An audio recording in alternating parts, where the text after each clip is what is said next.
Hi, మీ ఇంట్లో చిన్నపిల్లలు ఉన్నారా? వాళ్ళు చేసే అల్లరి చిలిపి పనులు చూసి మురిసిపోతున్నారా? ఇంకెందుకు ఆలస్యం, వెంటనే మీ మొబైల్లో రికార్డ్ చేసేసి స్క్రీన్ పైన కనిపిస్తున్న వాట్సాప్ లేదా మెయిల్కి పంపించేసేయండి. మా ఈ సుమన్ టీవీ ద్వారా మీ పిల్లల్ని ప్రపంచానికి పరిచయం చేసేద్దాం.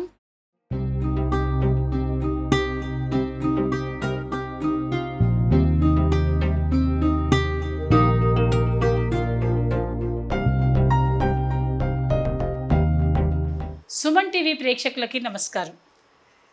ఈరోజు మనం కంది పొడి, దాన్నే మనం అన్నంలో పొడి అంటారు, కొన్ని చోట్ల అయితే కంది సున్ని అని కూడా అంటారు. అయితే ఎప్పుడు అమ్మ ఏం చేస్తుంది, ఆ పొడి ఇలా చేసుకోండి, దీనికి మంచిది దానికి మంచిది అని ఏదో చెప్తూ ఉంటుంది.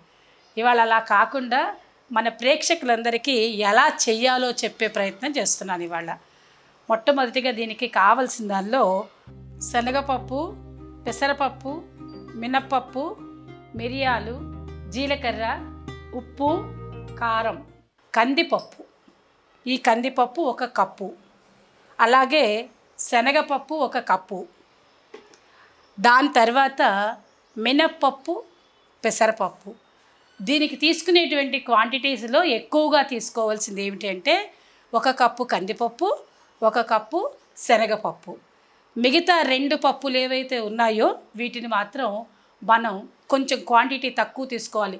ఇది 3/4 తీసుకోవాలి, ఇది హాఫే తీసుకోవాలి, 1/2 కప్పే తీసుకోవాలి.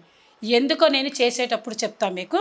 మొట్టమొదటిగా మనం చక్కగా ప్యాన్ వేడయింది, కందిపప్పు ఇలా వేసి మనం క్వాంటిటీస్ తీసుకునేటప్పుడు ఈ కందిపప్పు ఏదైతే ఉన్నదో ఈ కందిపప్పు ఎప్పుడు ఎక్కువ తీసుకోవాలి. 1 గ్లాస్ కందిపప్పు తీసుకున్నాం అనుకోండి, ఏం చేయాలి అని అంటే చక్కగా ఇలా దోరగా వేయించేసుకోవాలి.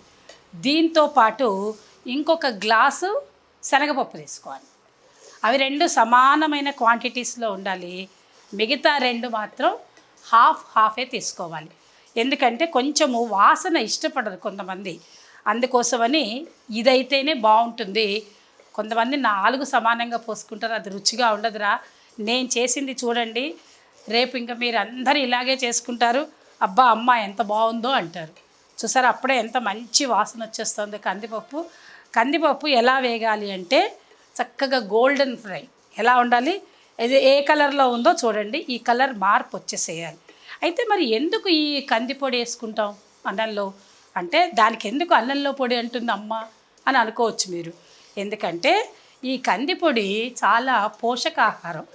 ఎందుకంటే ఈ పొడులన్నీ కూడా పౌష్టికాహారానికి సంబంధించినవి, వీటిలో మంచి మినరల్స్ ఉంటాయి. అందుకే పిల్లలకి ఇది చాలా మంచిది. దీనిలో ఇంకా మనం వేసుకుంటున్నామండో ఏంటో తెలుసా, అన్నీ వేయించుకున్న తర్వాత మిరియాలు కూడా వేస్తాం, జీలకర్ర కూడా వేస్తాం. ఇవన్నీ దేనికోసమో తెలుసా అండి, ఈ పొడి అరగడానికి. చాలామందికి ఒక అపోహ ఉంటుంది ఏంటంటే, ఈ పప్పులు తింటే అరగదేమో, ఎలా ఉంటుందో ఏమో, అజీర్ణం చేస్తుందేమో, పిల్లలకి పెట్టచ్చో పెట్టకూడదో, ఇలాంటివన్నీ ఆలోచనలు వస్తాయి. కానీ అటువంటి ఆలోచనలు ఏవి పెట్టుకోకండి. చక్కగా కందిపప్పుని ఎందుకు విడివిడిగా వేయించుకోవాలి అని అంటే, కందిపప్పు శనగపప్పు కొంచెం ఆలస్యం అవుతుంది, అవైతే తొందరగా వేగిపోతాయి. ఇప్పుడు మనం దీనిలో ఏం చేయాలి అంటే ఇట్లా వేయించేసుకున్నాక తీసేసుకోవాలి. చూసారా, దోరగా వేగింది కదా. ఇప్పుడు ఒక్కసారి స్టవ్ ఆఫ్ చేసుకొని ఈ దోరగా వేగిన దాన్ని మళ్ళీ సేమ్ మనం ఏదైతే దానిలో తీసుకున్నామో ఇందులో వేసుకోవాలి.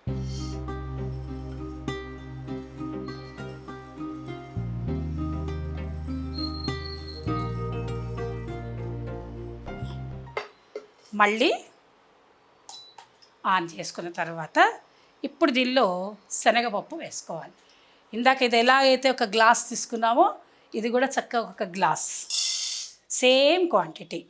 కందిపప్పు ఎలా వేయించుకున్నామో అలాగే చక్కగా శనగపప్పు కూడా ఇలాగే వేయించుకోవాలి. అది కూడా మంచి వాసన వచ్చేది. వేపులోనే ఉన్నది అంత రుచి. ఎలా పడితే అలా చేస్తే పచ్చి వాసన, శనగపిండి తిన్నట్టు ఉంటుంది. అందుకని అందరికీ రాదు కందిపొడి చేయడం, ఈ వేపులోనే ఉంటుంది. చక్కగా ఇలా వేయించుకుని గోల్డెన్ బ్రౌన్ రావాలి, మాడకూడదు. మళ్ళీ మాడిందనుకో అది కూడా అసలు బాగుండదు. ఇది పెద్దవాళ్ళు తినచ్చు, చిన్నపిల్లలు తినచ్చు. చిన్నపిల్లలు అన్నం తినట్లేదండి అసలు, బాగా ఏంటో వాళ్ళన్నిటికీ ఎప్పుడు నోరు విసుక్కుంటున్నారు, బాగాలేదు అంటున్నారు అన్న వాళ్ళకి ఈ కందిపొడి, అందుకే దీని పేరే అన్నంలో పొడి. చక్కగా వేడి అన్నంలో, ఇప్పుడే నోరు ఊరుతోంది కదరా, చక్కగా వేడి అన్నంలో ఇది వేసేసుకుని ఎలాగంటే బంద్ చేస్తున్నారా. ఇప్పుడు మినప్పప్పు వాటికంటే కొంచెం తక్కువ, అంటే హాఫే వేయాలి. అలాగే హాఫ్ పెసరపప్పు,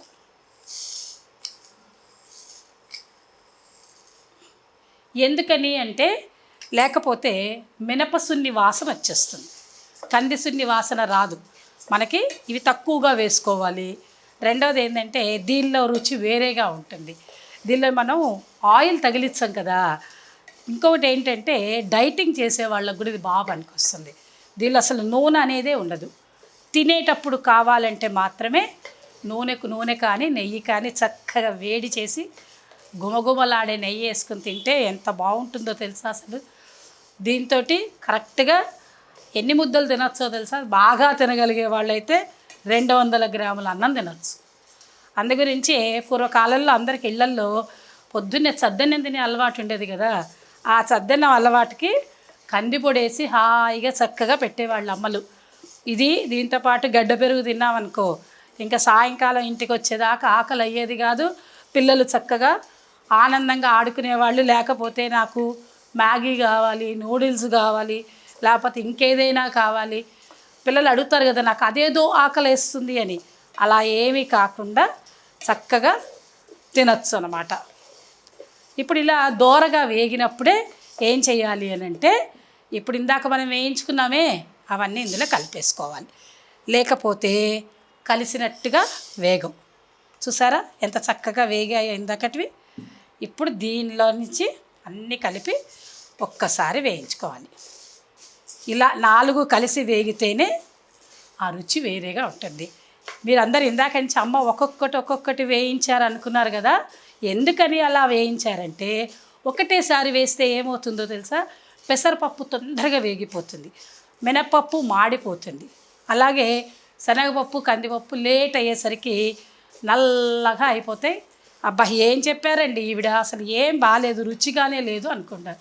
ఇప్పుడు చక్కగా ఏం చేయాలో తెలుసా, స్టవ్ ఆఫ్ చేసేయాలి ఒక 2 నిమిషాలు. ఈ వేడికి ఇది చక్కగా అవుతుంది. దీని తర్వాత ఏం చేయాలో ఒక 2 నిమిషాలు మీరు వెయిట్ చేయాలండోయ్ చక్కగా.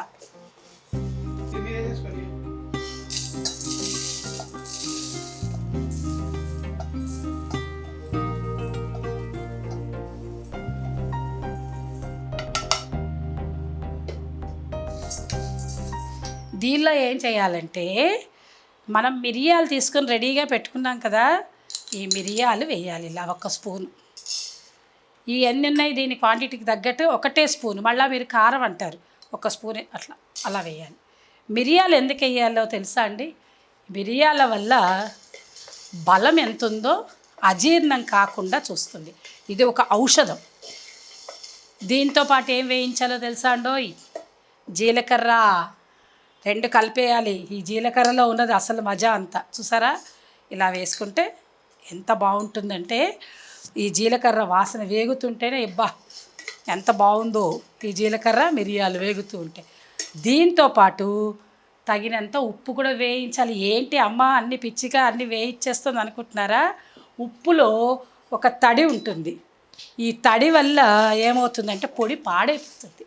మనం ఎక్కువ 2 నెలలు ఉంచుకుంటాం కదా, ఆ నిల ఉంచుకోవడం కోసమని ఉప్పు వేయించాలి. ఎప్పుడైనా పొడులకి ఉప్పు వేయిస్తే ఆ తడి పోతుంది, ఓ మంచి టేస్ట్ వస్తుంది తెలుసా, ఒక ఫ్లేవర్ ఉంటుంది. చూసారా ఇంతే, ఏమి లేదు, చాలా సులభం. ఇప్పుడు దీన్ని చక్కగా మనం ఏంటి చూసారా ఎంత ఈజీగా అయిపోయిందో, దీన్ని ఇలా వేసేసుకోవాలంతే. చల్లారాలండి, తొందరపడి దీన్ని మిక్సీలో వేయకండి. వేసేసారంటే ఆ మిక్సీ పాడైపోయింది అనుకుంటారు. మళ్ళీ కాసేపు కొంచెం చల్లారాలి, ఒక 5 నిమిషాలు చల్లారాక మనం మిక్సీ చేసుకుందాం. ఇందాక నుంచి ఎంత కష్టపడ్డాము, చక్కగా వేయించుకున్నాం చూసారా, చల్లగా కూడా అయింది. చల్లగా అవ్వలేదు అనుకోండి, మిక్సీ వేడెక్కిపోతే ఇది ఆగిపోయింది అనుకో, అమ్మ వేడెక్కింది ఆగిపోయిందని ఏం చేయాలని నాకు మళ్ళీ అందరు కింద కామెంట్స్ పెడతారు. అలా కాకుండా చక్కగా ఏం చేయాలి, కొంచెం చల్లారి పెట్టుకోండి, కొంచెం ముందరగా వేయించేసుకోండి. ఇప్పుడు దీన్ని చూడండి ఎలా వేయాలంటే దీన్ని ఇలా వేసేసుకోండి. మనం ఏ చేసినా చేతులు తగిలించకండి. ఇలా స్పూను, వంట చేసేటప్పుడు శుభ్రంగా మంచి బట్టలు కట్టుకొని ఎలా ఉండాలంటే ఆకర్షణగా ఉండాలి వంట చేసేవాళ్ళు. ఏదో వాళ్ళు చేయాల్సి వచ్చింది అని చేసామనుకో, అందుకనే ఆడవాళ్ళు చేయాలా, మగవాళ్ళు చేయాలా, ఈ బాధలన్నీ వస్తున్నాయి. ఇలా మనం చేసి చూపిస్తే రేపటి నుంచి మగపిల్లలు వంటింట్లోకి వచ్చేస్తారు చక్కగా. నలభీములు అయిపోవాలి ఇవన్నీ చేయడానికి. మేము చిన్నప్పుడు ఏం చేసేవాళ్ళమో తెలుసా, ఇలాగే అమ్మ వేయిస్తూ ఉండేది. ఎప్పుడెప్పుడు అమ్మ కందిపొడికి వేయిస్తుందా అని చూసేవాళ్ళం. ఆవిడ వేయించడం ఆలస్యం ఇలా బేసిన్లో ఆరబెట్టుకోవడానికి వేస్తే అమ్మ కొంచెం అని ఇట్లా తీసుకొని టకటకా తినేసేవాళ్ళం. ఎంత బాగుంటాయో తెలుసా, మీరు ఒకసారి టేస్ట్ చూడండి. పాప నువ్వు కూడా ఒకసారి టేస్ట్ చూడు. దీన్ని ఏం చేయాలంటే దీని మీద ఎప్పుడు కూడా ఒక బట్ట పెట్టుకోవాలి. ఎలాగంటే చెయ్యి ఎప్పుడు వేడవ్వకూడదు, రెండవది ఎగిరిపోకుండా ఉండాలంటే ప్రికాషనరీ. రెండవది ఏంటి తెలుసా అండి, మనం ఎప్పుడు కూడా ప్లాస్టిక్ వస్తువులని వాడవద్దు. ఇలాగ మనకి మిక్సీ జార్లు ఇచ్చారనుకోండి, ప్లాస్టిక్ మూతలు ఇస్తారు కదా, ఈ మూతలు మాత్రం స్టీల్వి. చక్కగా ఇంట్లో ప్లేట్స్ ఉంటాయి మనకి, ఇలాగా పెట్టుకోవాలి. తెలిసిందా, ఉన్న మూత తీసేసి ఇలాంటి పెట్టుకోండి, చక్కగా ఉంటుంది. స్టీల్ కంటైనర్ తీసుకోండి, హాయిగా ఇలా పెట్టుకొని తినండి. పిల్లలకి ప్లాస్టిక్ లేకుండా మనం ఆహారం పెట్టగలుగుతాము. ఇది ఇలా పెట్టుకోవాలి. ఇలా ఎందుకు పెట్టుకోవాలో తెలుసా, ఎగిరిపోకుండా ఉండడానికి. చెయ్యంగానే ఇలా చేయి లేపామనుకోండి, ఆ వేడికి ఎప్పుడు కందిపొడి ఏమవుతుందంటే ఆ శనగపప్పులు అవి పైకి టక్కలు లేస్తాయి. ఇలా గట్టిగా పెట్టుకోవాలి. ఇప్పుడు దీన్ని నెమ్మదిగా చూసారా ఎంత బాగా అన్నాను.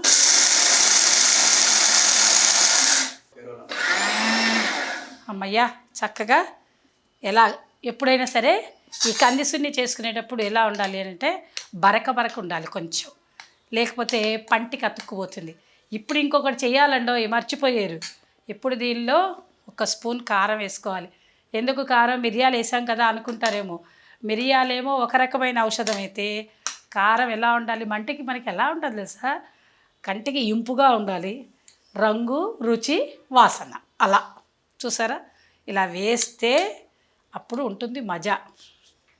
అయిపోయింది, వేసేసామా, రంగు, రుచి, వాసన బ్రహ్మాండంగా ఉంటుంది. ఇప్పుడు అందరు రెడీ అయిపోతున్నారా అన్నం వండేసుకుని? వేడివేడి అన్నంలోనే తినాలి.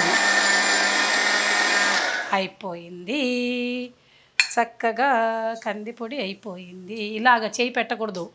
ఎందుకు చేయి పెట్టకూడదు అంటే వస్తువు పాడైపోతుంది. రెండోది ఏంటంటే ఎప్పుడు మిక్సీలో చేతులు పెట్టకూడదు, సేఫ్టీ మెజర్. చూసారా ఎంత బాగుందో, ఒకసారి తీసి చూపించరా మీకు. ఇదిగో చూడండి ఎంత బాగుందో. ఇక్కడ కూడా ఇలా చూసారా, ఇప్పుడు రంగు ఎంత బాగుంది కదా చక్కగా. అది ఇది ఇలాగా.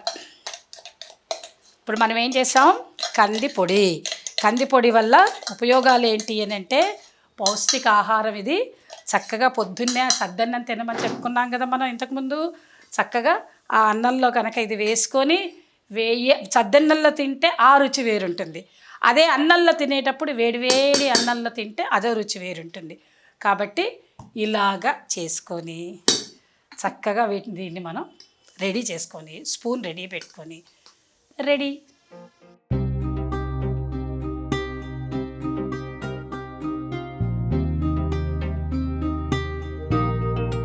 చూసారా సుమన్ ప్రేక్షకులందరూ, చక్కటి కందిపొడి తయారు చేసుకుందాం.